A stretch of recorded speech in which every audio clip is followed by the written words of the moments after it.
Oh. Oh my.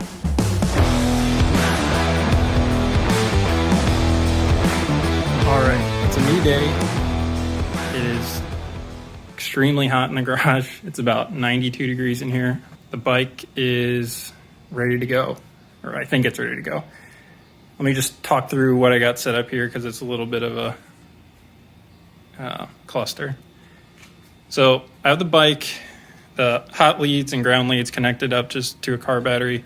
I didn't want to run it off this lithium battery any more than I already have. I did some testing when I was setting up the wiring harness, kind of drained it a little bit farther than I want to.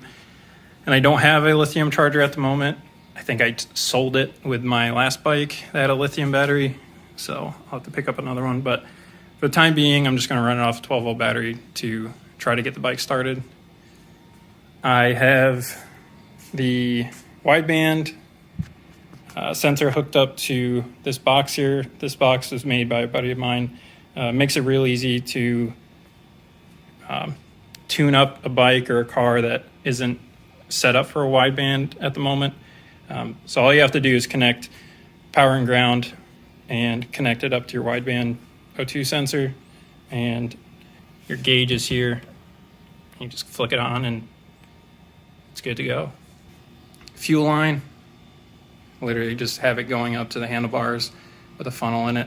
Haven't put fuel in it yet, so I'll do that here shortly. And I just connected a little hose to the overflow. It's just going to dump on the bench if the float doesn't seal. I did rebuild this carburetor, but you never know. Got some starter fluid to help give it a boost to get it going. I'll be honest, I'm not super optimistic that it's going to fire up. You know, the farther and farther I got into this build, the less and less confident I got that this will actually work. My main concern is the amount of volume behind the intake. It's only 175 cc, and the piping alone in the plenum is probably, I don't know, 4 times that. So we'll see. We'll see what happens. If anything, I'll end up just throwing some fuel in the cylinders, get it kicked over that way, and then see if it'll run on its own. But I'll stop talking and get some fuel into the carburetor and give it my best kick.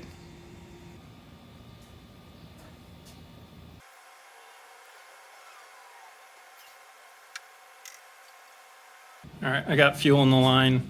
Looks like the float is sealing, so that's a good sign. I can get power connected to it and give it a few kicks.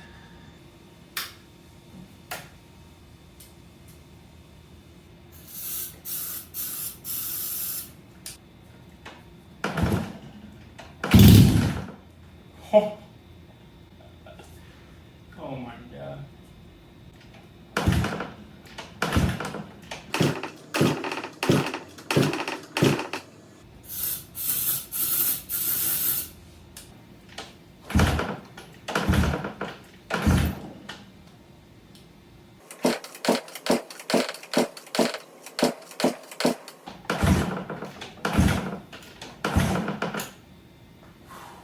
Man, should have put electric start on this.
Well, definitely wants to idle high.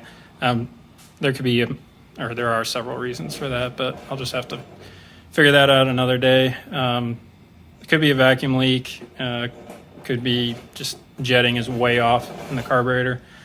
Could be that 300cc blower on a 175cc engine doesn't make any sense and has no business running anyways. Also, I'm underdriving the blower quite a bit, so the pulses are really erratic and few and far between. So that could be another reason that it's, that pulsating idle. But I was able to get it down to a constant RPM. It's just not down to idling RPM. So, but I'm going to call that a win. I can mess with the tuning another day. But yeah, pretty happy with that. All right, I'm going to end off this video. Hopefully I'll be doing more videos in the future. Obviously the bike is way off from being done. I still got to do, once I get the engine sorted out, I still got to do all the, the rear suspension, rear brakes, wheels, tires, gauge cluster. I want to put in a few more sensors, IAT, throttle position, stuff like that. So, all right, I'm rambling. Till next time, I guess. See ya.